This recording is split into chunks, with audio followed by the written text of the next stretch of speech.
Checkout tracking by the NPD Group brings you a receipt collecting system that gathers data anonymously through technology we created, providing your businesses with answers.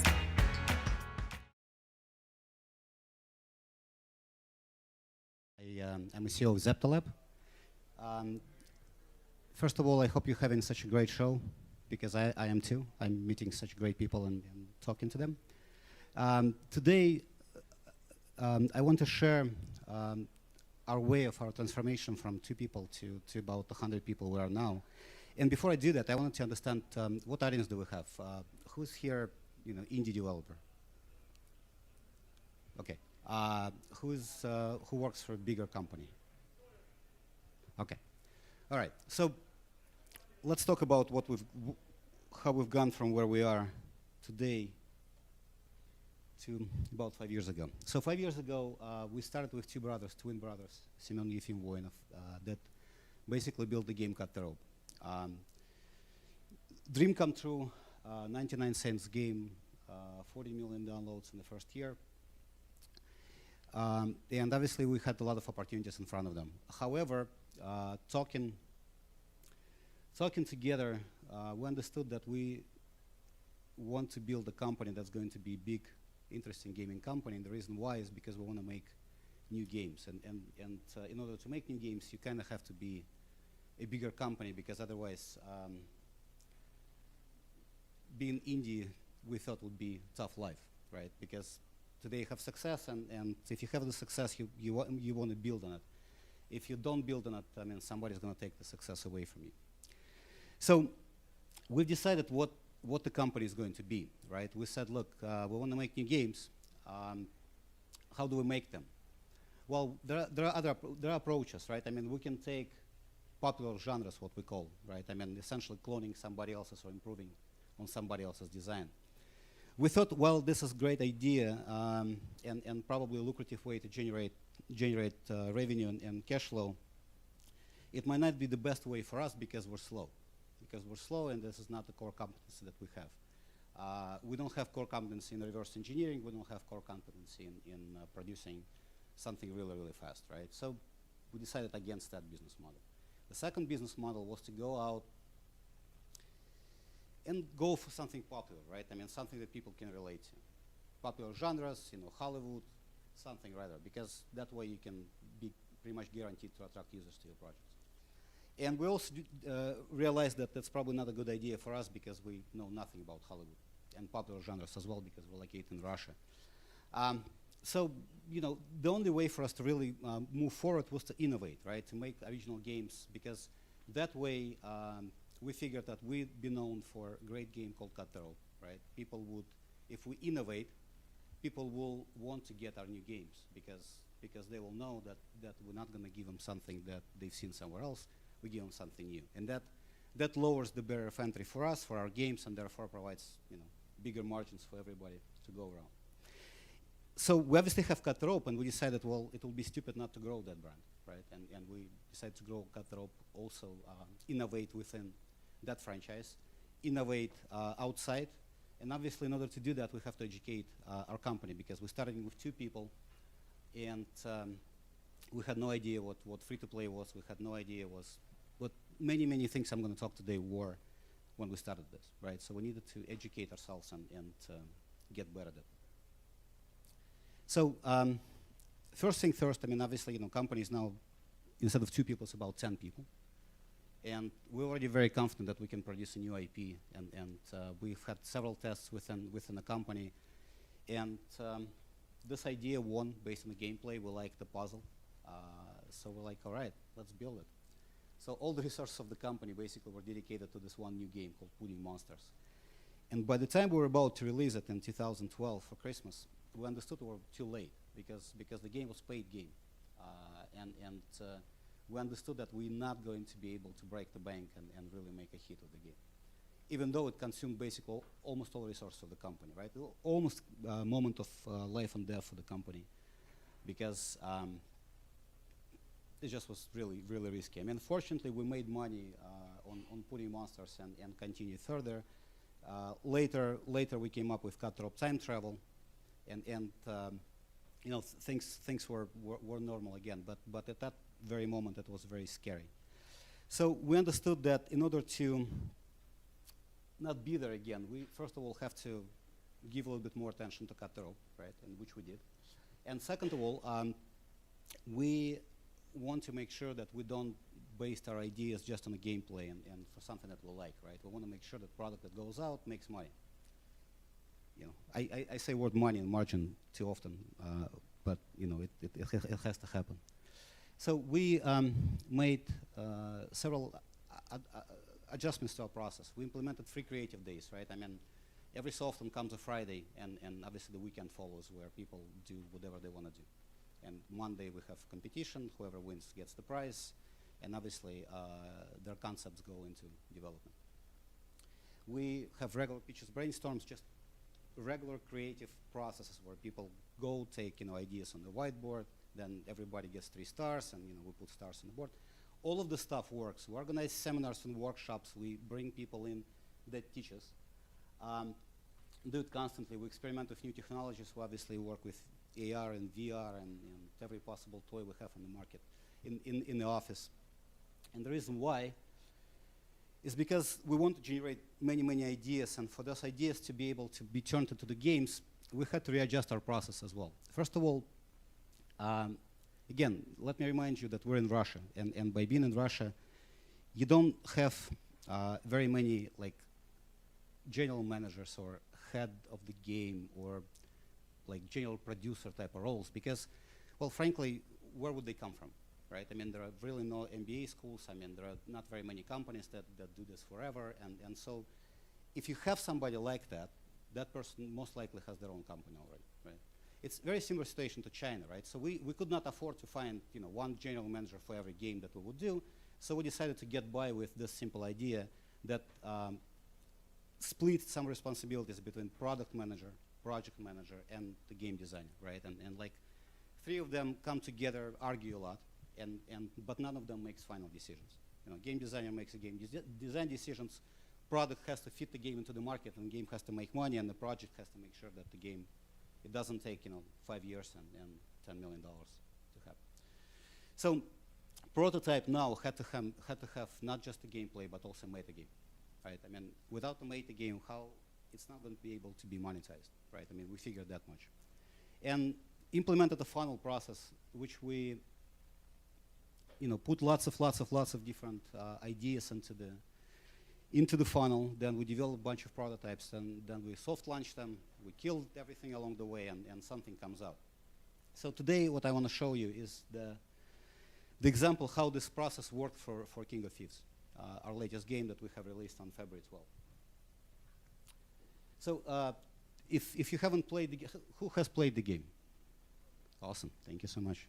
For those of you who haven't played the game is about you steal gold and gems from other people by in a very kind of similar platformer fashion, one top gameplay, and you alter, you modify your base so other people do not steal from you, right? Very simple platformer with a huge world behind. So King of Thieves was born as an idea within the company. Actually started as a parkour game, believe it or not. So once the game went to the soft launch stage, the first soft launch results were disappointing. I mean, we launched in Canada, as many people do. They were very disappointing, to be honest. The game was fundamentally multiplayer, and 60% of people haven't even found it. You would think, huh? 60% of people have not found this button. By the way, there was one Let's Player that played for about 30 minutes, put it on YouTube, and have not found multiplayer button either. It was really interesting that way, right? So, long story short, we started making changes, right? We started making changes to the game, and the biggest question was, we saw the results were obviously getting better and better and better. The biggest question was when to stop, because you can do it forever, right? I mean, you can add to the game, and those additions will improve your numbers, and you would think, okay, where do I launch the game? Because you have to think about one simple insight, that your best players are your first players, right? The ones that come in first, they you want to retain them. So if you launch the game a little bit early, you might lose their patience because they want a perfect game. They don't want you to be developing the game with them together sometimes, right? So lots of questions we had to answer, but we said, look, we have about 6 months worth of features in our bag, and yeah, we can release them, but we don't know if people would want them. So let's just send it out on global and see what happens. So we send it to global, and really, I would say that the global release, when you do something new, when you do like a new IP, is really a soft launch, because you now get so many people that you didn't get before, and when we launched, we saw data that we didn't know existed, right? I mean, we obviously we did not anticipate so many things.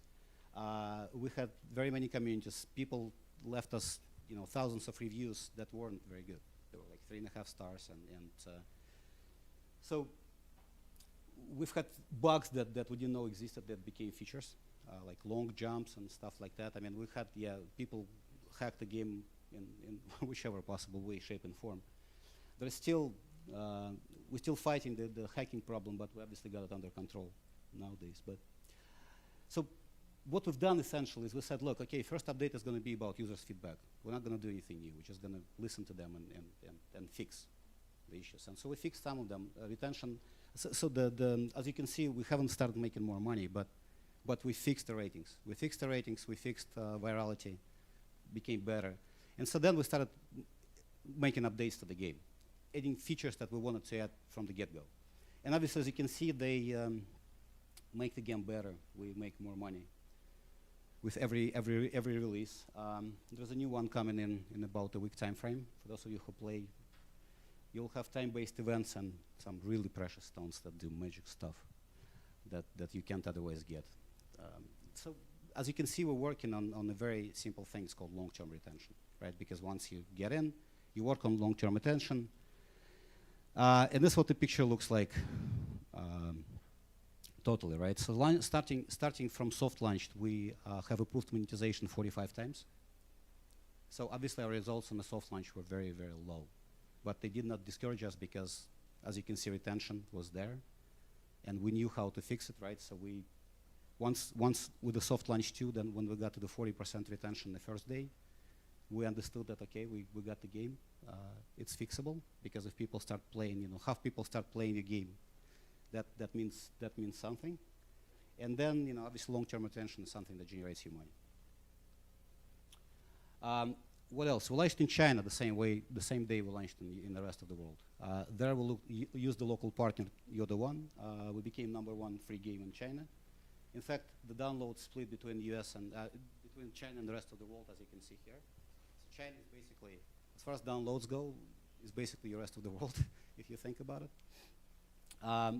Money isn't so yet, but as you can see, on top you have Chinese version of the game, and bottom you have the Western version of the game. And you see there are lots of differences, especially notice the price points. Price points in China are much lower, start with 1 RMB and so on and so forth. But anyhow, those changes have been made, and we also do ads in our free-to-play game, right?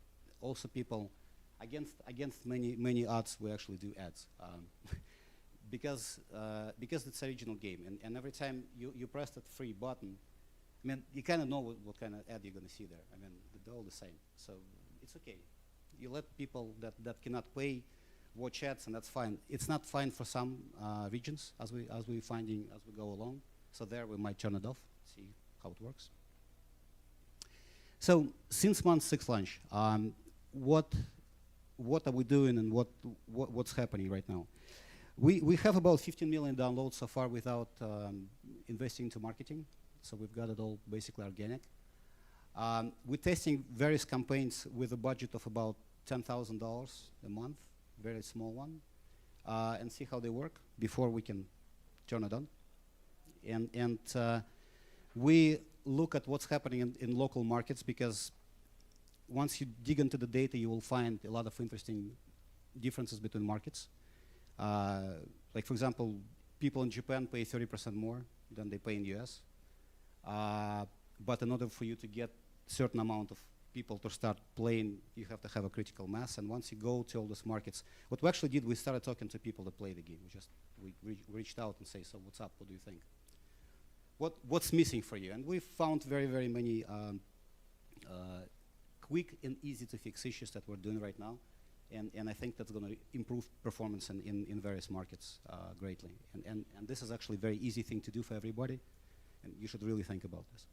Just little things. Sometimes you have to actually remove localization, which is funny. I mean, sometimes we've had localization. They're like, no, remove that. Just like, let us play in English. Don't insult us. That happens. Actually, in Taiwan, people like to play in Japanese. They hate when you transfer their games otherwise, because if it's Japanese, they feel it's real stuff. If it's not, they feel it's something. Second, it's really, you have to listen to people, what they say. It's unbelievable. And focus on long-term retention are really something that we have, and obviously everybody's focusing on, because your game makes money after 120 days, 360 days, 720 days, those days that make you money. So yeah, we obviously haven't been limiting ourselves and to just games, Cutthroat, because such an established brand has provided us opportunity to do many other interesting things, which again work on our brand and contribute to other downloads. But so that's what Zeptolab has become basically. We now about 100 people company. We have two offices. We in Moscow and Barcelona. We just opened the office in Barcelona, and yeah, we grow Cutthroat. We do lots of different things around Cutthroat. That gives us traffic. It gives us a brand that obviously generates revenue. We have changed our company in those years. We now have complete innovation kind of process built. All the games we do, most of them obviously are free to play. Not most of them, but all of them are. Inside, they're free. Let's put it this way, one way, shape, or form. They're free to begin with, and we've built analytics capability and all other capabilities during the process, during this kind of funneling approach. We were taking prototypes. So we learned as we went, and so that's where we are. I think it's possible to turn two people studio into a global company, because now we have direct access to consumers. Education is available. A little bit of luck is always required, but then I think it's already doable. So thank you, and if you have any questions, let me know. Thank you.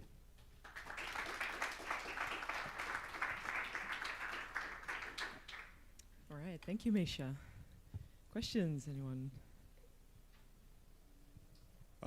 You mentioned for your some of the regions you're having a negative effect on your retention or your revenue as far as opt-in advertisements. Can you elaborate more on that? Like, what regions are you finding, and Middle East. Numbers? Middle East, for example. Culturally, what we've been told, and we're going to be testing this as we speak, basically, that people that pay, they hate, then there is an opportunity for somebody to get the same without paying. We'll see. Maybe there are other regions like that. We'll be testing and figuring this stuff out.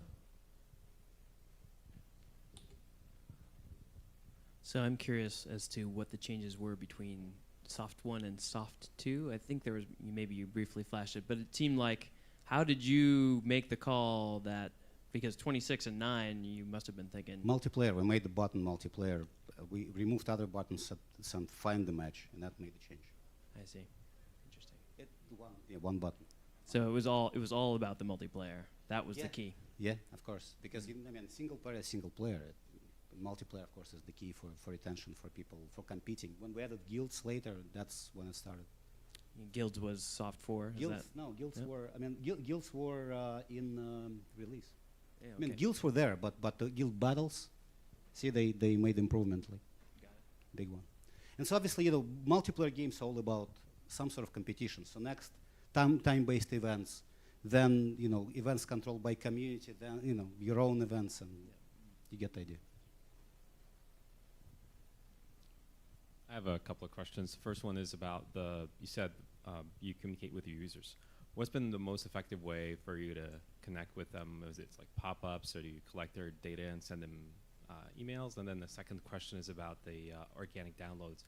have you used any cross promotions with the other games that you have, and has it been effective for you guys, or is it just virality and app store optimizations, that sort of stuff? Thanks. Okay, I'll start with the second question first. The question was whether or not we cross-promote and or we use other mechanisms. Yes, we cross-promote. Sorry. As you can see, our company, we have certain art style that you can relate to. Like you can kind of understand this from us, right? I mean, hopefully, people get that, and that way, from the casual game called Cut the Rope, right? I mean, you convert people to something that's very hardcore, hardcore. The Thieves really well, right? And the game is easy to pick up and play. Whether or not they remain in a long-term retention, some of them do, some of them don't, as usual, right? I mean, Cut the Rope is basically very general population sample, so you can. It's basically just like we do advertising on TV. So yeah, of course we cross-promote, and that's a lot of it. And remind me about the first question. Oh, it was about the communicating with users. Right. We have buttons simply in the game. It says feedback. We have forums. We have Twitter. And in forum there are lots of communities, and there are lots of unofficial communities. We found even when we soft launched and people didn't know it was Zeptolab. I mean, we soft launched under a different name. There were fan communities and all over the world. We just connected to them. It's very easy.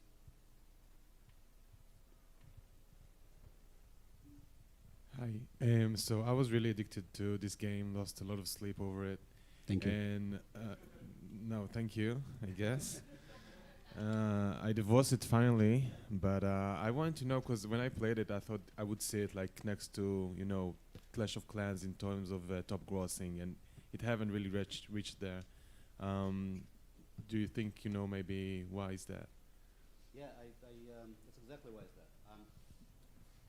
It's because we launched before we could really monetize it in a way that Clash or other people can, because we cannot right now invest money into marketing. And we launched understanding that we're going to make several updates before our numbers will allow us to pour money into sustainable growth of users, because you don't want to do it sporadically. You want to do it sustainable. Once we can start investing millions of dollars into this, we will. And I don't know if it's going to get next to Clash of Clans, but we obviously have much. It will and it should perform much better than it's performing right now. But right now we're kind of making experimentations and doing things, and every single cent we make goes straight to gross margin, right? So it's also a good position to be in because people are often forced to scale the game immediately, like they launch and they pop a few $1 million in. It's a pretty scary thing, especially for a smaller developer, right? But and at the same time, once you're sure about your game, you got to understand that a few $1 million means that you can actually spend pretty much the same amount of money as Supercell does. Because if you multiply several $1 million by 365 days, you get a big number. So it's a very fast market where you can invest money, but you have to do it when you're sure, because otherwise you lose a lot of money really quick. That's why. Hi, I just have a question. It's similar to his, but more elaborate. But I'm wondering when you did your soft launches, focusing on organic downloads, what did you do for keyword research, and how important was that? And what do you use, like Sensor Tower, App Annie, all those? Good question. We have A/B tested several different. So before, Google just announced recently that capability on Google Play. You can A/B test your descriptions and videos and stuff. You used to be able to do that too. It just means that you would lose some of the players that would, because you would create a phony kind of advertising. They'll click there and you're not going to get to the App Store. So we did exactly the same thing. A/B tested basically different descriptions. We have not used special tools for that now. I'm also wondering how many daily active users are you using to get this data for your soft launches? For soft launch, it's about 1,000 people we buy, not even daily users. So every batch, like every soft launch, every update has several cohorts in them, right? So by one cohort, several, and each cohort has different configuration on the server. So you can measure, not just because if I put all the information here, it will be scary, right? So essentially, what happens is in one iteration, you buy several cohorts. Which of those cohorts has some A/B testing some different setup on the server. And then you see what works better, what works obviously worse. And each of those cohorts, 1,000 people, just downloads. 500 will play. And it's enough. You don't need very big samples, so it doesn't cost you a lot of money. Thank you. Okay, I think we have time for one more question.